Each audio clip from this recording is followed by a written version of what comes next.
What's going on, everybody? This is NorthernxRush here with another video for you today. Today we're going to be taking a look at some of the Conqueror changes that have gone live in the game as of today on June 30th, 2022. So as we know, For Honor recently released a rework for the hero Conqueror. They changed a lot of stuff. They made him basically really strong and tanky. The problem is they kind of overdid it a little bit, so the following week after, they actually dialed some things back and kind of gave him a little bit of a nerf. Some people thought it wasn't enough. Some people thought he needed a little bit more. But today, as of June 30th, they've actually released a third rework for him. So this one's just a little bit of a nerf, I think, from the looks of it. We're going to go over the patch notes in just a second here and take a look at what they changed on Conqueror again. If you guys are new here and you haven't already, hit that subscribe button down there. What are you waiting for? What are you waiting for? And if you like the video, please hit that like button. Helps me and the channel out, helps to get this video noticed. So thank you guys very much for the support, and let's get to the video. Alrighty. So, here we are with the patch notes for today, June 30th, 2022. So we have yet again another Conqueror fix, so to speak. It looks like, okay, so, well, not a whole lot of changes. A little bit here and there. More just like, obvious things that needed fixing, like you guys said. So, branching to infinite chained heavies and shield bash and chains are now 200 milliseconds on hit and bad block. Okay, so that went up a little bit in time. This should allow the opponent to dodge after being hit by a heavy. So yeah, if you hit by a heavy, the chain into the bash is a little bit slower now. So you can dodge that heavy a lot easier. So that's a pretty good thing, I think. Full block stance now forces to stay 200 milliseconds in the stance before being able to exit. That's really good. That was the main thing people were wanting to see in the last one they did, the one that was last week. So basically, if you go into the all guard, you have to stay in the all guard for 200 milliseconds before you can exit it, so you can't just use it to cancel everything and then go right back out again. I think that's a good thing. That was helping the bash a lot.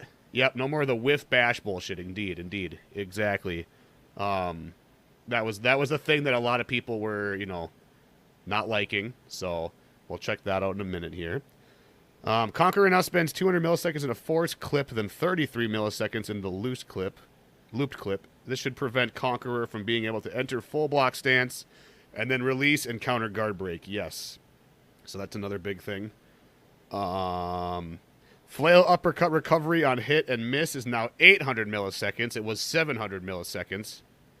Okay, so basically if you throw the uppercut on hit and miss is now 8. So it's slower. Yeah, it's 800 from 700. So yeah, the recovery is slower on the flail. So if you throw it, you got 100 milliseconds more of recovery to deal with, but not a whole lot of problems.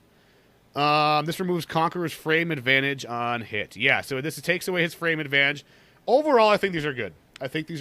And these are just quality of life things that I thought were a little bit overtuned, that just needed to be dialed back a little bit. And I think this one will stick. I have a good feeling about this one. I'll test it out here and see how it feels. But that's basically it. That's all they really changed in this week's. Not a huge nerf or anything. It's just kind of quality of life stuff. So let's go ahead and check it. Here we go. Let's try this out.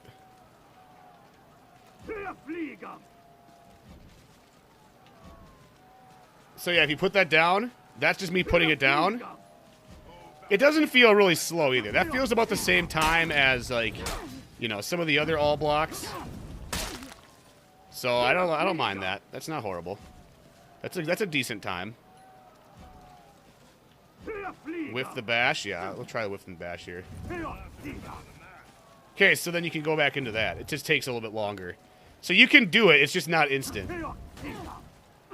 Okay. We gotta whiff the bash, though. Stop running to me, bro. Stop. Well, either way, that's a bit slower, so that's a good feeling.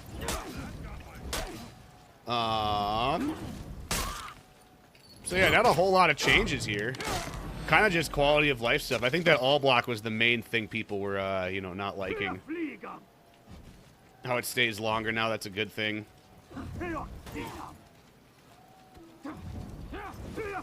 Yeah, see, like, it takes a little bit longer to get back down into it. So you can't just go right into it like you could before. So that's good. That's what it needed, to be honest. I feel like that's fair. The rest of it's recovery stuff, so if I whiff this... Oh, wait, no, what was it if I think the recovery is the same if you hit it, though, isn't it? It's only 100 millisecond difference, so it's hard to really see it, but, yeah, basically the all guard is the main thing people were, not liking. And I agree, that's kind of, busted if you can just go into the all guard after a whiffed bash. It feels more in line with, like, the rest of the, characters that have an all block. Okay. Well, that's alright. I don't mind that too much. Alright, well, that's basically it.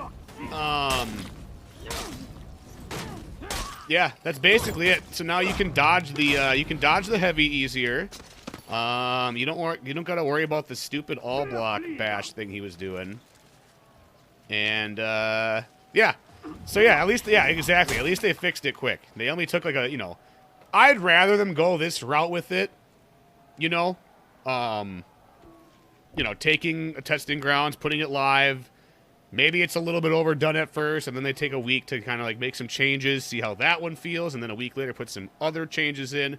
I'd rather them do that than, spend an entire season with it, and then next season comes, do another testing grounds on it. You know what I mean? I'd much prefer it this way. I wish they would do stuff like this more often, kind of, give heroes some small quality of life changes that don't necessarily need to be put into a testing grounds. Like, there's plenty of heroes I can think of that would probably benefit from that sort of thing. Valkyrie being one of them. Kensei maybe.